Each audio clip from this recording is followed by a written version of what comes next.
সালামু আলাইকুম সম্মানিত দর্শকবৃন্দ, আমরা চলে আসলাম আজকে মনির ভাইয়ের স্টার নেকড়ে দোকানে। খুব চমৎকার একটি দোকান। আর রাসূল সাল্লাল্লাহু আলাইহি সাল্লাম বলেছেন যে তোমরা ব্যবসা করা হচ্ছে সুন্নাত। আলহামদুলিল্লাহ, আমার প্রিয় ভাই মনির খুব সুন্দর একটি চমৎকার দোকান দিয়েছে।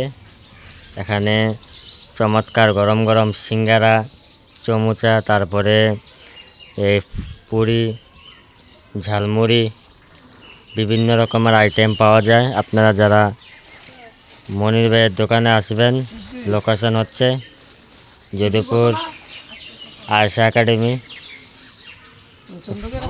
ফসল নজর জাগিত আছে।